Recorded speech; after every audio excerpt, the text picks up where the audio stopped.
Olá, pessoas, criaturinhas, bora lá para nossa aula número 6, então. A gente continua falando um pouquinho, né, do barroco, mas agora a gente vai falar mais sobre a questão de como ele aconteceu aqui no Brasil. Então, para a gente se situar, né, essa aula ela acontece a partir da página 28 do livro de vocês. A gente vai falar sobre as diferenças entre o Renascimento e o Barroco na escultura, né? E também sobre a questão do barroco, né, nas suas multiplicidades. Então, as várias possibilidades de um mesmo herói. Essa imagem aqui, ela está lá no livro, né, onde aparece o mesmo herói, seria o Davi, ou David, né? E o que nós temos, né, para a gente se situar, né, quem foi, né? Então, a gente está falando de um herói que derrotou Golias, que era um gigante, é um herói bíblico, né? E ele foi retratado de formas diferentes em períodos diferentes. Então, o Barroco ele é posterior ao Renascimento, ele está ali muito próximo, mas ele é um pouquinho posterior, né? Que manteve muitos ensinamentos, muitas coisas que estavam acontecendo no Barroco, eles aproveitaram, mas algumas coisas eles transformaram, eles modificaram. Mas também acrescentou outras possibilidades de expressão. Então, aqui 3 imagens do mesmo herói, só que feitas a partir de momentos e de perspectivas diferenciadas. Tá? Então, ele foi um guerreiro, profeta, rei do povo de Israel, reinou durante 40 anos, né? Enfim, aqui um pouquinho da história dele, né? Vamos passar para frente. Qual dessas esculturas Davi parece mais jovem? A gente vai olhando as 3 ali, qual delas, né, ele tem uma aparência mais jovial, né? Em qual delas a maior impressão de movimento, né? A partir da nossa percepção de qual que tem maior movimento, é que a gente vai conseguir perceber já de qual é que é do período do Barroco, né? E quais são os eixos de apoio de cada escultura. Uma coisa que é bem importante, tá? A gente falar, né? É sobre a questão, né? De como as esculturas eram feitas. Aqui nós temos 2 esculturas do período do Renascimento e nós temos uma escultura do período do Barroco, né? Se nós tivéssemos esculturas do período da Grécia Antiga, nós teríamos ainda imagens mais, vamos dizer assim, uma preocupação em uma pose, né? Agora, vocês estão percebendo a questão do eixo, né? Ali as duas que são do Renascimento, ele está apoiado numa perna, mas ele se coloca de forma vertical, né? Ele está de pé, mesmo que esteja apoiado numa única perna. Agora, nessa terceira ali, né? A gente já tem uma outra situação. Como é que ele aparece, né? Ele aparece em movimento. Ele aparece com aquele tecido esvoaçante. Ele já aparece com essas características que são próprias do Barroco, né? Para a gente fazer um entendimento, é legal trazer essas 3 imagens aqui de um mesmo herói, mas só que de períodos diferentes para a gente conseguir compreender, né, melhor como é que a mesma pessoa, né, o mesmo personagem, ele foi retratado, né, com características próprias do seu movimento artístico. A gente vai perceber que tem algumas coisas que mantiveram, né, como a questão, né, de um corpo muito bem estruturado, que é herança lá da Grécia Antiga, mesmo nessa aqui do Donatello, que foi feita em bronze, né, então é um outro material, uma outra forma de se fazer, tá? Então o bronze a gente trabalha com uma forma, né, o que chamam de forma perdida, né, o que significa isso? Eles fazem uma escultura de barro, depois eles criam um recipiente em que eles colocam ao redor, depois eles abrem, tiram isso aí, essa forma aqui, eles fecham novamente, deixam só um buraquinho para ir despejando o bronze derretido. E esse bronze ele vai preenchendo todos esses espaços ali, né? Quando o bronze seca, né, para abrir ele, então, porque é forma perdida, porque quando a gente vai abrir, a gente precisa quebrar, então a forma se perdeu.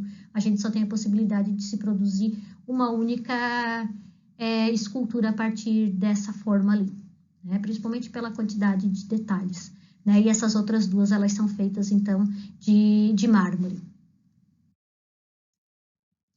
Enquanto isso no Brasil, né? Eu acho que o nosso papo maior hoje aí é em relação a isso mesmo, né? A questão do barroco, como é que ele chegou aqui, como é que ele foi entendido, né? O livro, ele trouxe mais a questão do barroco em Minas, né?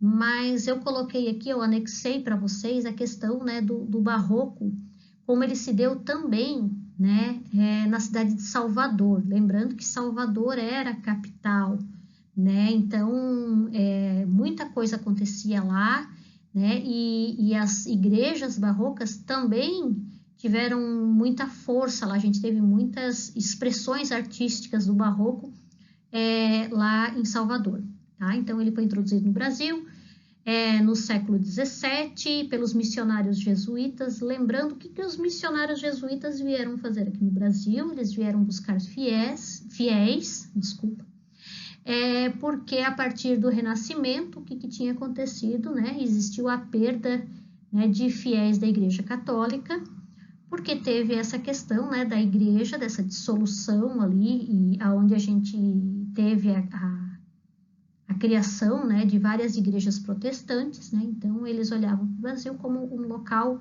muito propício a encontrar fiéis seguidores, né, dessa religião. Então eles vêm para cá com esse intuito de conseguir fiéis para a Igreja Católica.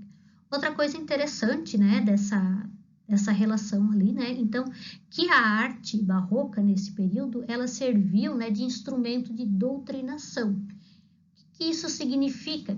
Significa que aquelas imagens que eram produzidas, esculturas ou pinturas no teto, elas eram usadas para ilustrar e para demonstrar, né, aquilo que eles estavam querendo falar. Porque se vocês pensarem, né, o que tem, os conceitos que tem na Bíblia, às vezes são conceitos muito abstratos, muito difíceis de serem entendidos. Então, com a ajuda de uma imagem, fica muito mais fácil, né? Isso é uma coisa que acontece até com os livrinhos infantis. A gente tem a questão da imagem para facilitar o entendimento, né? Então, outra coisa que eles usaram também foi a questão do teatro, que aqui não entra, né? Mas só para contribuir ali. O movimento iniciou em Minas, em cidades que estavam em pleno desenvolvimento, principalmente, né? Porque eles tinham essa questão da descoberta do ouro. Então, as cidades estavam se desenvolvendo ao redor de locais onde tinham ouro, né? E ali também se desenvolveu bastante a questão da arte barroca. Aqui um pouquinho, né, algumas imagens, né, do Barroco de Minas, né? Então aqui algumas igrejas, a parte de dentro, né? Então a gente pode perceber que existe a questão do exagero, né, das formas, né, das colunas retorcidas, né, da exuberância, né? E por que tanto ouro? A gente não via isso, por exemplo, né, quando a gente estudou a parte do Barroco na Europa. Porque a gente está falando de um local em específico, né, que eles tinham esse material em abundância, né? A outra imagem ali da parte da frente da igreja eu acho bacana, né, porque mesmo os portais ali da igreja já eram feitos no estilo barroco. Então a gente vai perceber que tem todo esse cuidado em trazer, né, esses detalhes, né? Eles trabalham bastante com guirlandas, né, com imagens que formam como se fossem guirlandas, anjinhos, né, faixas, né? Então isso são coisas que a gente percebe bastante no barroco, são características, tá, desse período barroco. Aqui, né, também tem imagens do barroco na Bahia, então a gente vai perceber que nós temos coisas assim bem parecidas, né? Mas porque o ouro ali na Bahia, né? Lembrando, se lá era a capital, né? Praticamente tudo passava por lá, inclusive o ouro. Então, por mais que lá em Minas tivesse essa questão da proximidade, né? Mas ainda assim passava pela capital, né? Todos os recursos que o país tinha. Então, o ouro também. E a gente acaba vendo que lá as igrejas também se beneficiaram dessa questão de ouro. Mas, professora, tudo isso é feito de ouro? Não, o que que eles faziam? Eles pegavam como se fosse uma pepita de ouro, eles tinham um método onde eles iam batendo e ia ficando bem parecido com o papel alumínio que a gente tem na cozinha. Eles faziam isso com o ouro e eles iam revestindo isso tudo ali, que geralmente era feito de madeira, tá? Então, tem peças que são totalmente feitas de ouro, né? Mas a grande maioria ela é revestida. Ainda assim, claro, é uma quantidade absurda, né? Existe todo um cuidado em relação à questão de furto, né? Que a gente sabe que é necessário, mas não é tudo isso aí que é ouro maciço, né? Tem essa imagem aqui eu gosto bastante, essa imagem é do mestre Ataíde, né? Então, nós também tivemos artistas na área da pintura, né? O barroco ele foi incorporado por várias linguagens artísticas, tem a escultura, a pintura, a arquitetura, a música, a literatura, tá? A gente vai focar na parte da pintura e da escultura, tá? A arquitetura também, ela acaba aparecendo, né? A música e a literatura a gente não focou tanto, a gente acabou não trazendo aqui, mas qualquer coisa a gente também pode fazer uma busca ali, né? Para ver como é que era essa questão do barroco, né? Aqui no Brasil, em relação, né, a essas duas linguagens aí. Então, aqui falando um pouquinho do Antônio Francisco Lisboa, né, que ele era conhecido como Aleijadinho. Ele foi um escultor, entalhador, carpinteiro, arquiteto, né? Ele aprendeu muito do que ele sabia fazer com o pai também trabalhava dessa forma, e ele nasceu com uma doença degenerativa, né? Então, como eu já tinha falado para algumas turmas, né? O que acontece? As esculturas dele, a gente foi percebendo, né? Também uma evolução da doença dele em relação, né? A forma como ele foi retratando, né? Então, dá para perceber. Os materiais que ele mais usou foi a madeira e a pedra-sabão. A pedra-sabão, ela é um material que ele é um pouco mais macio, né? Um pouco não, bastante, né? Do que o mármore, né? E por que ele usou isso e não usou mármore como os artistas lá da Europa? Primeiro porque ele não se encontrava no litoral, né? Ou seja, Minas fica longe do litoral. Então, tem uma dificuldade muito grande de conseguir material que vinha da Europa, né? E o material que tinha ali em abundância era essa pedra, né, a pedra-sabão e a madeira. Então, ele tinha que usar os recursos que ele tinha à mão, né? Outra coisa, quando a gente for ver os artistas que trabalharam com pintura, a gente tem que pensar que eles também tiveram que produzir as tintas deles, né? Então, novamente, a gente tem uma situação em que eles estão longe do litoral, então a dificuldade de conseguir material que vinha da Europa, tá? Então, ele trabalhou bastante com esses entalhes, né, de madeira em altares de igreja. Tem uma diferença ali, né? O material que ele usava como a madeira, geralmente em locais fechados, né? E quando ele usa a pedra-sabão, geralmente são esculturas que elas ficam expostas, né, na rua. Então, tem esse cuidado, né, em relação ao material que ele usa e em relação ao local que ela vai ficar. Então, aqui tem as obras do Aleijadinho, essas obras elas estão no livro de vocês, tá? Então, aqui, esse aqui fica em Congonhas do Campo, em Minas, tá? É legal que é o Santuário de Bom Jesus de Matozinhos, né? Então, aqui eles têm os profetas, né? Tem aqui o nome de cada um deles, então ele foi retratando e lá tem um local, e elas são feitas em tamanho real, ou seja, são tamanhos de uma pessoa realmente, né? Então, tem todo um conjunto, né? Esse aqui é o conjunto de 8 das 12, né? São 12 esculturas feitas que ficam lá abertas, é um local aberto e aberto à visitação também, tá? Claro que não tem só isso, tem muito mais coisa. Por exemplo, tem várias igrejas que o portal, aquela parte lá de cima, né, em cima da porta lá, também foi feito por ele. Ele também fazia esses outros entalhes que a gente pode dizer que, de certa forma, eles são mais simples, né? Principalmente no início da carreira dele, quando ele ainda não estava firmado como um artista plástico, né? Mas, enfim, que foi a forma como ele teve para ir aprendendo a produzir. Tem outro artista que se chama Mestre Valentim, né? Esse artista também é de Minas, então Ele, por mais que é de Minas, mas ele atuou, né, também no Rio de Janeiro. Essa aqui é a figura da virtude e ela é feita em cedro. Cedro é um tipo de madeira, então ele trabalhava com entalhe de madeira, tá? É algo que, enfim, cada artista ele vai escolhendo o material que lhe convém, né? Alguns trabalhavam mais com a madeira, que era um recurso que eles achavam interessante, e outros trabalhavam com recursos ali diferenciados, como foi o caso do Aleijadinho, que trabalhou bastante com a pedra-sabão. Tá? A pedra-sabão era usada também para fazer aqueles portais. O mestre Ataíde. O mestre Ataíde tem algumas curiosidades, né? Assim, eu particularmente eu acho muito inovadora a forma como ele trabalhou. Primeiro que a gente está falando, né, de uma época ali, ele nasceu em 1762, né, vamos dizer que ali pelos 30 anos, se ele estivesse produzindo, a gente está falando ainda, né, de um período bem ali para trás, e ele inovava no que diz respeito à forma como ele retratava as pessoas, né. Se vocês perceberem, né, ali ele retratou Maria, e a forma como ele retratou, ela não é parecida com a Maria da Europa, né? Ela é uma Maria com características brasileiras. E a gente vai perceber que isso é uma constante no trabalho dele. Ele vai trazendo, ele vai deixando, né, a obra dele com uma carinha mais brasileira, né? A própria Maria ali tem a ver com uma pessoa conhecida lá da cidade, né?